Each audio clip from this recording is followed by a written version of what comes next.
Welcome back, everyone. My name is Carissa Kaysen, and today we're going to start off the second part of our double topic month of March and talk about philosophy and themes in anime. I have with me again my roommate Jessica Yang as we share our casual experience with the themes and philosophy we see in our favorite anime shows, and try to be armchair philosophers in the process as we draw on our own experiences and beliefs that we use to make sense of our crazy world. Okay, we're gonna get started with this first question, which I have posed as the title of this episode: Who am I? Now, that's always been a complicated question, or a fully loaded question, I should say, because it's hard to briefly explain who you are and kind of like sell yourself to other people just to see. It's like, hey, I'm not crazy, you know? So Jessica's here with me right now, and we're both going to introduce ourselves briefly, who we are, what we currently do, and a little background history on us.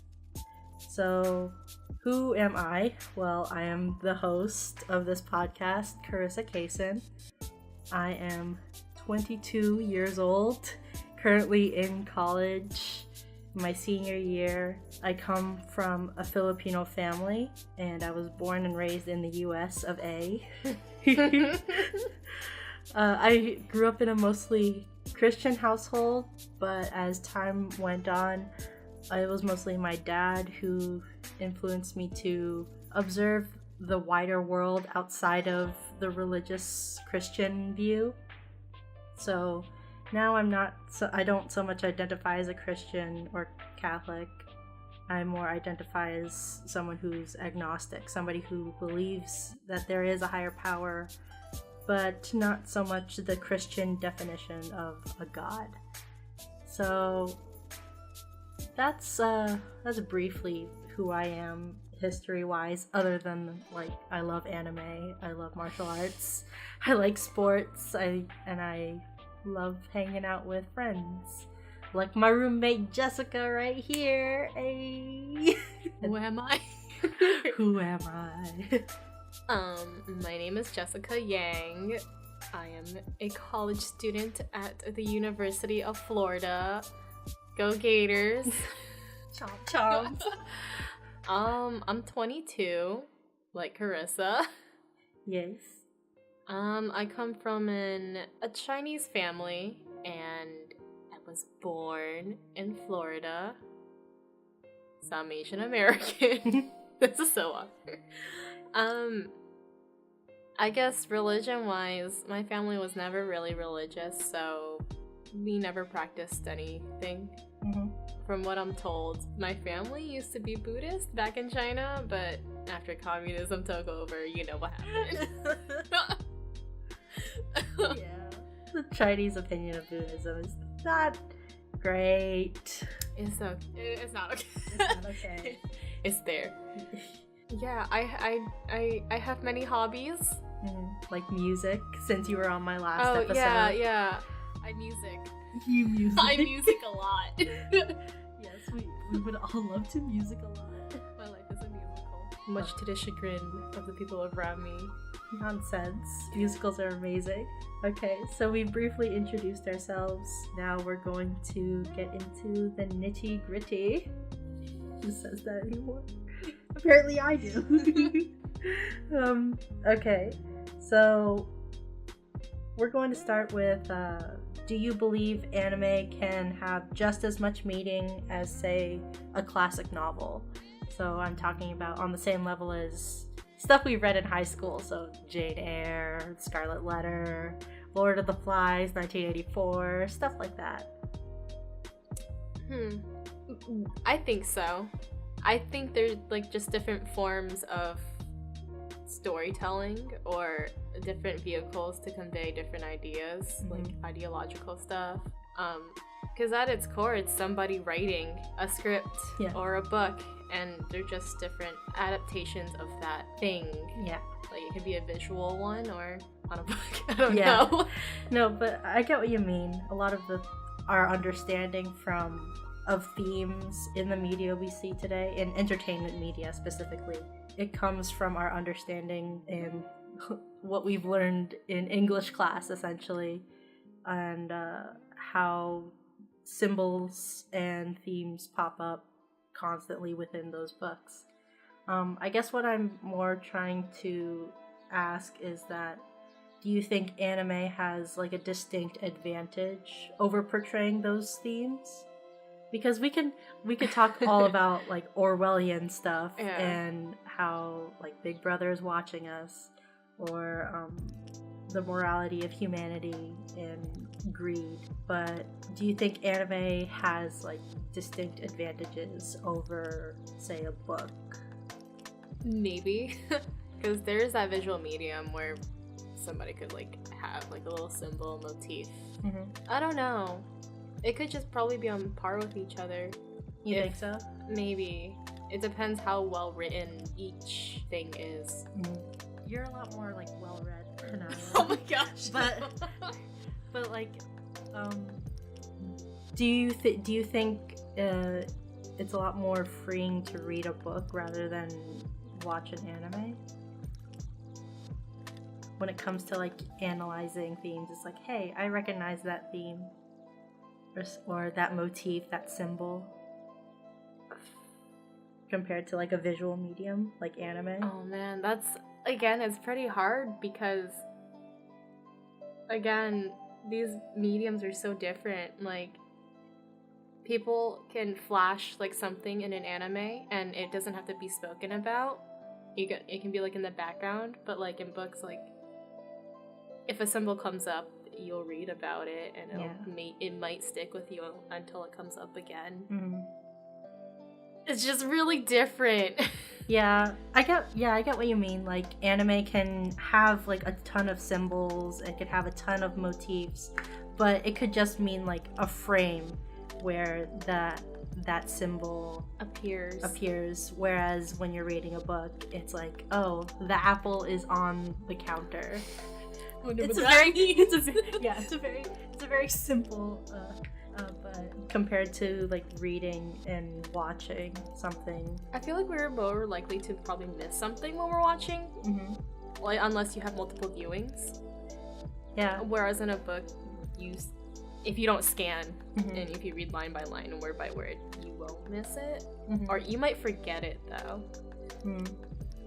So you'd say, yeah, I would actually agree with that anime requires multiple viewings to really flesh out the themes and the symbols mm-hmm. that it's trying to convey to its audience, whereas a book, again, if you're not scanning, you can just read it once, let it marinate inside your thought pan, your brain, and just wait, what? Hold on, just roll with it.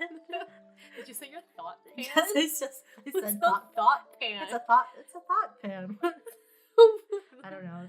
Although it could take multiple readings of a book to fully understand and grasp an idea. Yeah, that's true. I don't know if you can really compare like a book. It's like comparing a book with, I guess, like a movie. Mm-hmm. The same. Okay, so let me compare something more similar. Compare an anime to a live action movie. Do you think one medium is better than the other? At portraying symbols and themes and philosophies. I think they could be on par with each other, to be honest. Like a live action movie and an anime? Yeah, like, unless you're starting to talk about like what can be achieved in an anime. Like, we can't have like space people, you know, but like, I mean, you could have space people. It's a live action. I know, but like movie. We can. Now we're going to like budgeting. Like, you can do so much more in an anime because it's, you know, animation. You can do things, but like you can't have like a giant simulation, or it's a lot more. I don't know. I don't know where I'm going with this. So, I don't know. I think they're on par. okay, I would like to disagree with you. Ooh. Okay. Maybe it's because of the bias and I really love anime, but Mhm. I think anime has like very distinct advantages over live action movies. Mostly in part that with a live action movie you're limited to the anatomy of a real person, essentially. Maybe some CGI here and there, but you're still limited to a living, breathing human being. Whereas Yeah, that's what I meant, that some things aren't achievable. Mhm. Like we can't have. Oh, I don't know why I said space people. I meant like weird, you know. Aliens and stuff Yeah, like yeah. that. Well, that's what CGI is for. Yeah. But still, there's like always a distinct look when it comes to live action movies, and there's like the audience expectation that live action movies are very human, in that we have like a distinct set of expectations for what reality looks like. We want things to look realistic, you know, and if it doesn't look realistic, depending on the movie, if it doesn't look realistic, it just looks out of place within a setting. Yeah. Whereas like anime, I think, has a lot more room to play with, because there's like a bunch of different anime artists out there, a lot of different animators that can stretch human imagination, stretch human anatomy. But there's like a lot that animators can do with the medium in portraying more common themes and symbols, more like it's like a more impactful way than a live action movie can. Like if I were to make a live action movie, actually let's just take a real life example. Okay. So recently, or fairly recently, Ghost in the Shell was adapted into a live action movie. There was an original anime, and then there was the live action with Scarlett Johansson as Makoto Kusanagi. It had, I actually need to look at it again, but I think they had the same amount of runtime. Maybe the original animation was longer. They were both movies, right? They were both movies, yes. Okay. When adapted into a live action movie, it looked cool. Like the CGI looked amazing, and it really brought home like the futuristic outlook of it, but it didn't really explore. It focused more on being futuristic looking and cyberpunk looking, like the aesthetic of the show, rather than having like the aesthetic being one aspect of the entire story. Could it just because of the different writers, people working on it? Because this was originally a Japanese thing, and then it moved over to an American adaptation. And with that, I think there's also like different cultural expectations that are in the American culture, I'm assuming. Yeah. Or did they have different writers? They did have different writers. It was just really weird, mostly because I don't think the aesthetics and the themes didn't really mimic not so much mimic, but it didn't really reflect the original. Like Ghost in the Shell is literally about humanity's relationship with technology and technology's place in our world, and there was just no indication where those themes of loneliness, isolation, reality, and technology really melded together. It was just an aesthetic. I really feel like they were catering to like people who would enjoy just action films. Nowadays, people, I feel like you have to like reach to really grasp like the meaning behind things. Or I don't know, I just feel like it could have been a different writer, different scripts and stuff. Yeah. I think things being lost in translation. Yeah, I think if you could find like a writer, the same person who wrote the thing and directing like a movie, and like the anime version of it, then I think we could compare that more equally. Mm-hmm.